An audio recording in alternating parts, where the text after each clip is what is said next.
In my previous video about everyone's favorite IP to talk about when rent is due, I neglected to talk about another iconic IP, Digimon. So you can consider this as part 2, and if you haven't already watched it, please consider watching it. Anyways, Digimon is a bit of an enigma to me. My exposure to Digimon is a bit limited. I fondly remember watching reruns of Digimon Adventures, Tamers, and the Western version of the Digimon movie growing up. But after some time, Digimon's presence became less and less noticeable while Pokemon's popularity only continued to skyrocket. It wasn't until recently in late September, early October that I'd hear about Digimon's resurgence in the form of Digimon Story, Time Strangers.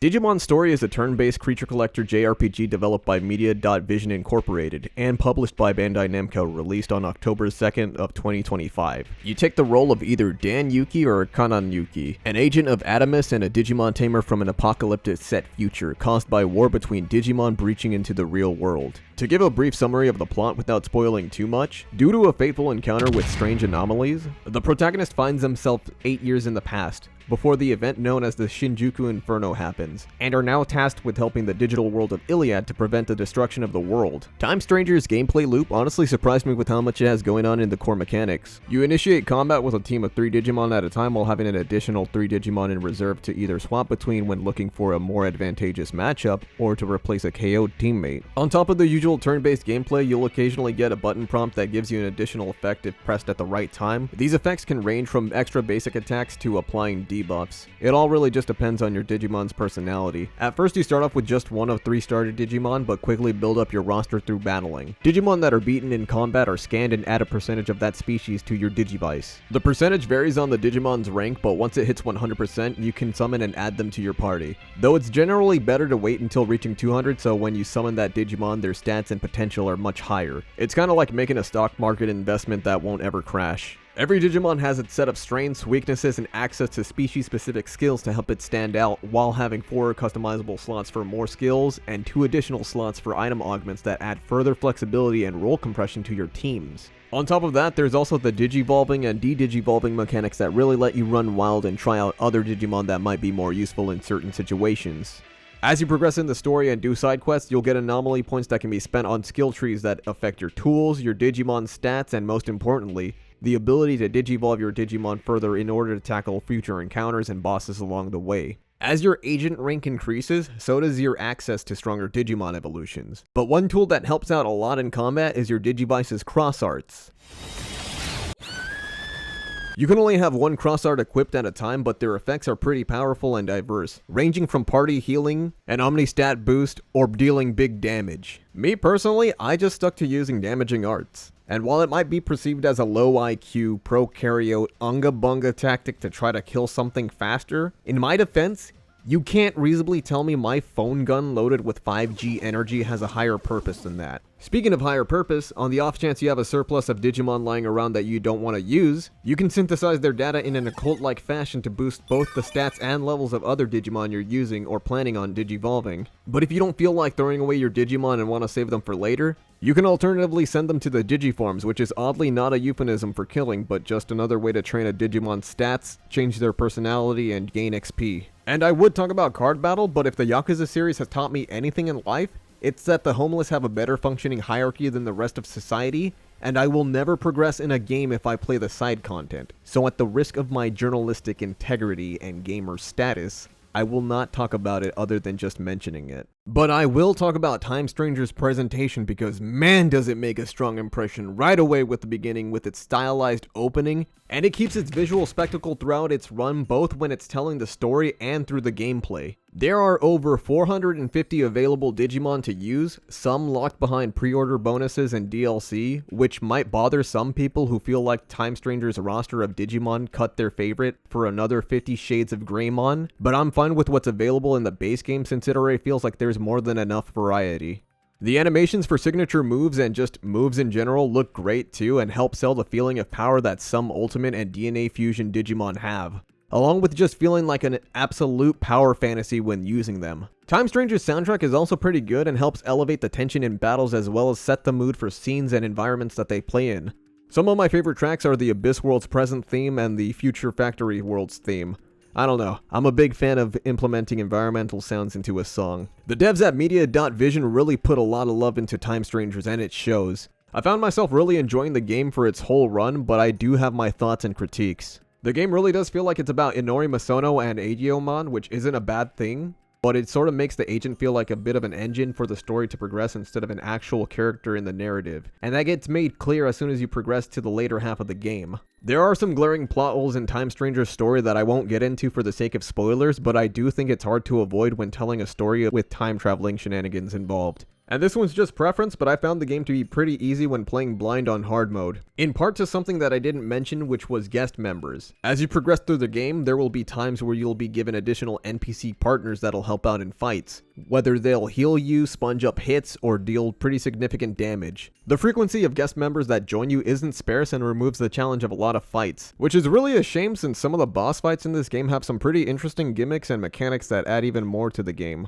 Then there's cross arts and items. Normally I wouldn't even bring up items, but in Time Strangers, each party member gets to use an item in addition to whatever action you want to take. Cross arts can take a while to charge up, but using items also helps build meter to use them on top of not taking up a turn. But it's like I said, this is just a personal preference since I like when every choice has its set of trade-offs and encourages smart decision making. I'm not exactly asking for SMT difficulty. I'm also well aware of the Mega and Mega Plus difficulty unlocked after beating the game, which has Digimon like Gotsumon rocking everyone's shit in on New Game Plus runs, so maybe that'll be a fun challenge to come back to.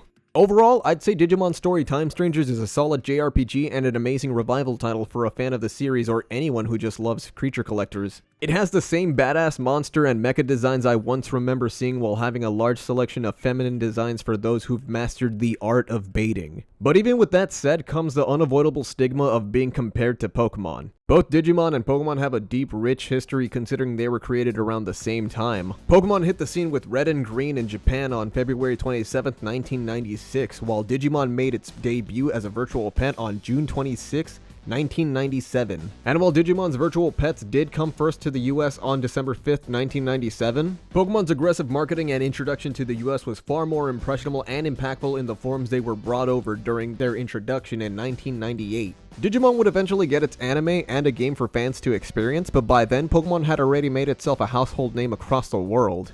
While both franchises have collectible monsters to train and fight with, Digimon and Pokemon took those concepts and walked different paths. Digimon's tone is more serious, handles more mature themes, and has some lighthearted moments while being accessible to a younger audience. Pokemon's usually pretty tame with its narrative and can appeal to a wider audience, while also occasionally touching upon some pretty somber stuff. I do think part of what made Digimon fade from mainstream status in the West was Toei's decision to keep new editions of the animated series in Japan, while Bandai Namco had some releases of Digimon games kept in Japan or awkwardly had multi-platform and regional releases like Cyber Sleuth. There are times where I wonder how things would have played out if Digimon came to the West with the game and anime right out the box like how Pokemon did. Maybe then the series wouldn't have vanished like it did in the West and the rivalry would have been kept strong as ever. But that's just me thinking out loud. However, with Digimon Story Time Strangers and Pokemon Legends ZA having released around the same time, it's led to a vocal mob mentality on a pointless debate of Digimon being better than Pokemon just because of Pokemon's recent reputation to either build clout, farm engagement, or put others down. I'm a firm believer if you truly love something, you will see it not just for its positives, but for its flaws too, instead of just blindly hating or loving it. I like Time Strangers a lot, but it's not perfect. And I've played Legends ZA too. That's another game that I enjoyed, but it has its fair share of flaws. Both franchises offer me a different experience that I enjoyed. I'm not playing Pokemon expecting Mr. Mime to show up posted up with an assault rifle to gun down the competition, just like I'm not playing Digimon expecting it to be tame. Digimon Story Time Strangers had a development cycle of 8 years. And Media.Vision did a phenomenal job on the game and helped revitalize the franchise. Not too long ago, Toei released a financial report for the second quarter of 2025, and Digimon seems to be doing very well.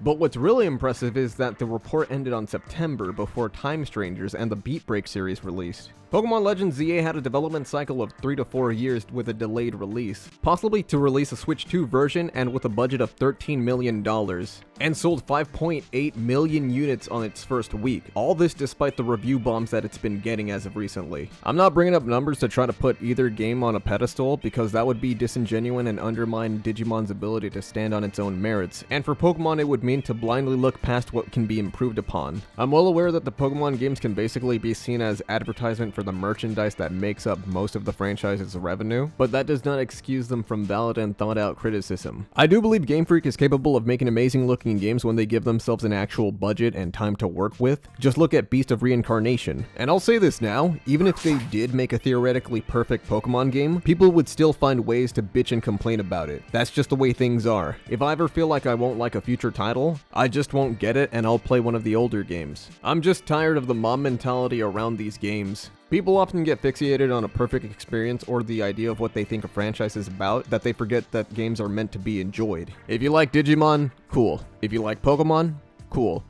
If you like both, hell yeah, more power to you. I do want to talk about Legends EA at some point, but I think I'll save that for another time and just try to enjoy Time Strangers a bit more. Digimon's future is looking bright and I'm excited for what's next in the franchise. But on second thought, everyone loves being miserable, so fuck Digimon and Pokemon. I'm gonna play the better creature collector game, Sujimon. Hey there, if you liked the video, you should consider liking the video and subscribing. It lets me know to make more content like this and it keeps me motivated. Did I mention it's free? Also let me know what your favorite Digimon is. I like Tokamon, he's just a little guy. Until next time.